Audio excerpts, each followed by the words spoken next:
All right, so it's finally time for us to use the Pokemon with the lowest base stat so far for our solo run speed run, and that's Stunfisk with a base speed or base stat total of 471. Which honestly is not that low for a lowest, but still low. And the main problem with this is we're doing a speed run, but our Pokemon has base 32 speed, so there's not much speed running in that. Yet, we can make this kind of work out because Stunfisk's, I guess, offensive stats isn't the worst, I guess. 66 base attack is not the best, but 81 special attack is not too bad. And it has decent bulk. 109 base HP, 84 base defense, 99 base special defense, and it has the ability static.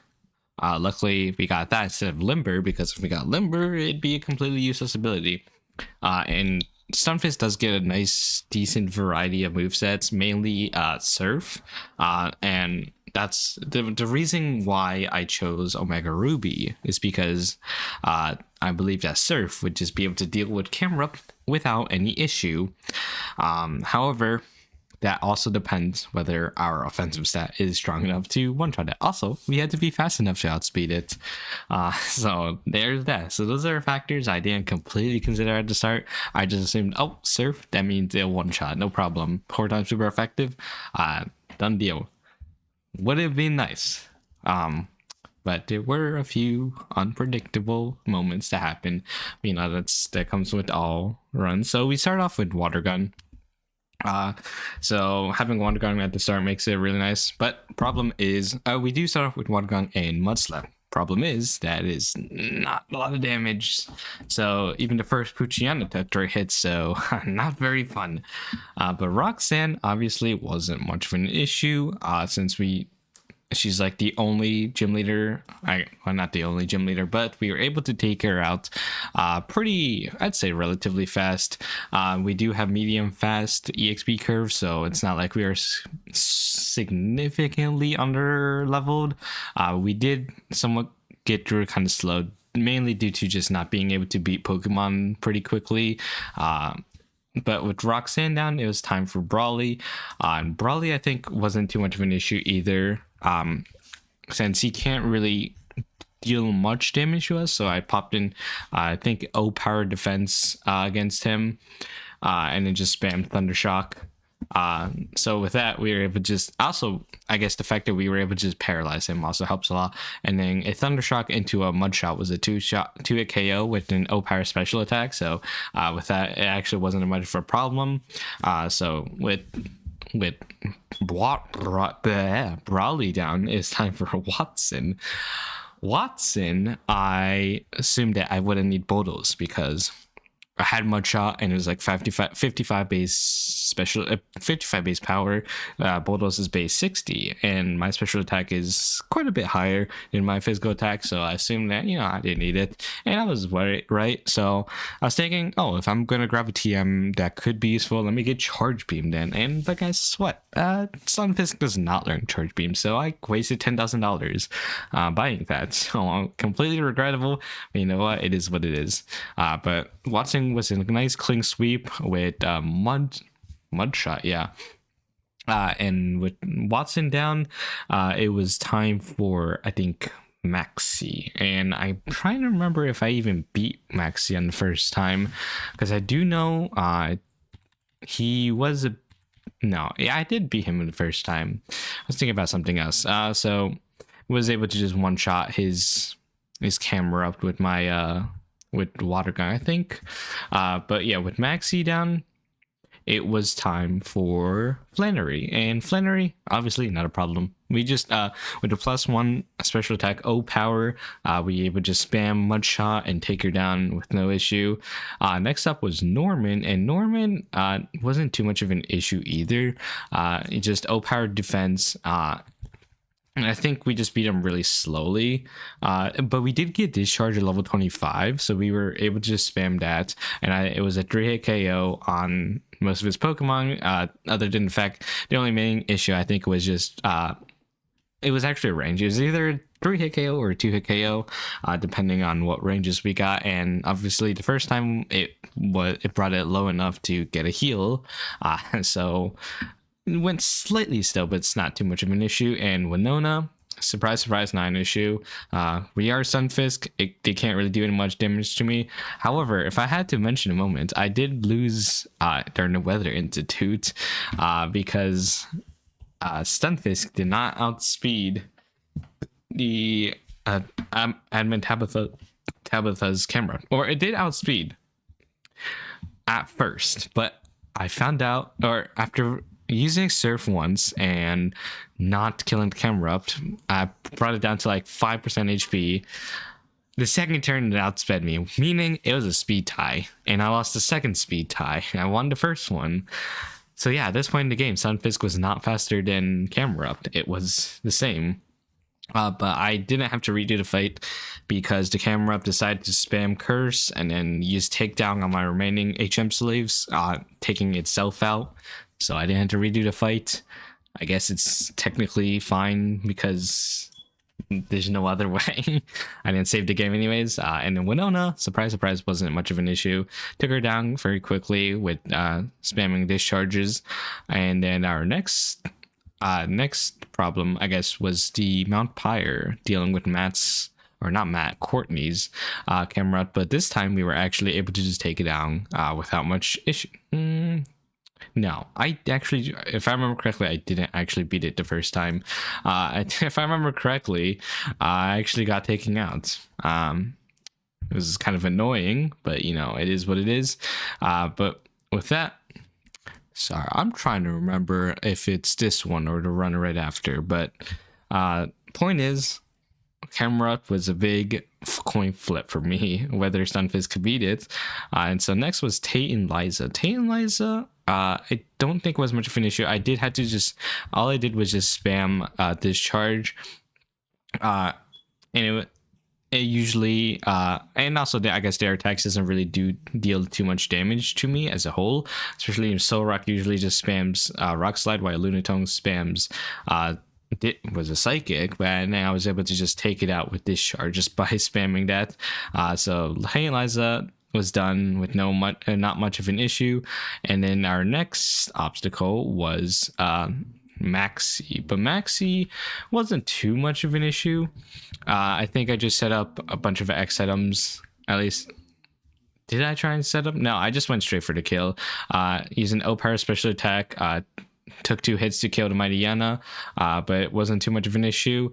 And then Wheezing just used Explosion, dealing a lot of damage, and then forcing us to heal on the Crobat. But the Crobat couldn't do much damage. We were able to take it out, and then we outsped Mega Camera up and just killed it with Surf. So it wasn't much of an issue. And then next up was Wallace. And obviously, since we're ground type, I knew that Wallace was not going to be easy to be beaten. So I spammed a bunch of X items, boosting my special defense and making sure that I could take hits from everything on his team. And with that, we were able to destroy Wallace, no problem. And then after getting through the Victory Road without much issue, actually, I'm pretty sure I actually lost to Wally once. I think I misjudged the damage and was no. I think I'm completely misremembering everything. Yep, no, I didn't lose to Wally. I mean, okay. The Elite Four. I hated this Elite Four. It was absolutely unfun whatsoever. Stunfisk does not have an easy time in any of, I guess, these members. Cindy has this really annoying Mighty Yana with Swagger, and he has 2 grass types and 1 water type. His shift tree does over half my health, around 70% of my health using Leaf Blade, and then I had to deal with a Cacturne with Needle Arm. And also the problem with shift tree is bounce does not one shot, but you know what does one shot? +3 attack bounce. How do I get that? Mighty Yana using Swagger. So essentially, the strategy to beating Sydney was getting swaggered by Mighty Anna, breaking through, killing the Mighty Anna, and then not hitting myself and taking out the shift tree after tanking one leaf blade and then taking it out with bounce. And then once Cacturn comes in, heal up and then bounce to kill it and hope it doesn't use Spiky Shield on their turn I'm about to hit him. And then it's Phoebe time. And boy oh boy, might I explain how Phoebe, once again, is disgustingly annoying because it has curse. But the first time, it doesn't even go for curse. It goes for confuse ray. And I was like, cool. It didn't go for curse turn 1. That means another hit. And it's dead because it wasn't a 2-hit KO. And it uses Future Sight turn 2. I'm like, cool. I can kill it without it using curse. And then I hit myself. And then it uses curse. And then Dusknoir comes in. And then it freezes me with Ice Punch. And then I hit myself. And then I get frozen. And then I hit myself. You know, I just really did not like dealing with Phoebe. I think after the first time dying, I was like, alright, screw it. I'm gonna go pee. I don't care if I'm losing time for this. I am just frustrated. I need a mental reset. Because I knew this was not going to be a first attempt. It took many attempts. I think it took us almost 10 minutes to actually, close to 10 minutes. I think 5 to 7 minutes, which it might not sound like a long time, but this is 3 times speed, so it did feel like a long time. And I was slowly running out of potions. I was running really low on potions, to the point where I had to sell most of the items I had to make sure I can restock up on potions and have enough to beat the run. And then after beating Phoebe, I got to Glacia. And I was like, okay, this is fine. I just set up X items. Clearly does not do a lot of damage because its only ice type move is Ice Shard, right? Okay, so I set up X speeds. I outspeed everything. I boost my special attack. So I can actually deal a lot of, or so I can one-shot everything. And I was like, okay, this is cool. I kill off the Glalie. It's dead from a discharge. But sadly, the hail is up. And you know why that's sad? It's not just the chip damage. It's because her Frost Blast has the ability Snow Cloak. Meaning if the hail is up, it has boosted evasion. Guess what happens? Turn 2. I miss discharge. She hits Blizzard, one-shots me, and now we're sent to the beginning, meaning we have to fight Sydney and Phoebe again. But luckily, I think this time we were actually able to deal with Phoebe. I think just as well. All we had to do was just not get hit by confusion, and it was fine. And then came back and refought Glacia, and this time I made sure to wait for both Light Screen and Hill to be gone, and then take the risk of just going ham on her and hoping she doesn't screw me up again. With that down, it was time for Drake. Now Drake wasn't much of an issue because we could easily set up on his Altaria that doesn't do any damage. So surprisingly, the guy with 2 Flygongs and a Salamence and a Kingdra was actually the easiest Elite Four. Surprise, surprise. That's like something that you would never expect. But yeah, Drake was down and there was only one guy left. Big old Steven. And because Steven has Pokemon that outspeeds and an Aggron with Sturdy, obviously spamming X items, max defense, max special defense, max special attack. Of course, I don't think I maxed everything out, but you get the point. I used a lot of X items to the point where I was super beefy. I think I was able to just take out everything one by one without much worry. And with that, we beat Steven at a time of 2 hours, 7 minutes, and 41 seconds. Which is slow, which is really slow. And if you might ask how slow, it is the slowest time. Just kidding, it is faster than Mega Venusaur. It's actually not that bad. So by sparing X items, it really wasn't bad. It was actually faster than Crustle, faster than Mega Charizard Y, faster than Mega Venusaur. It was around 16 minutes slower than Magnezone. So it was quite a decent difference. But yeah, I was just really happy to not have to do Stunfisk anymore. So with that, Stunfisk Silver Run Speedrun done. And next up is the final one for Orez, and that is Mega Autoria. And Mega Autoria, I had high hopes for because it has amazing stats and amazing ability and a really nice move we get early on.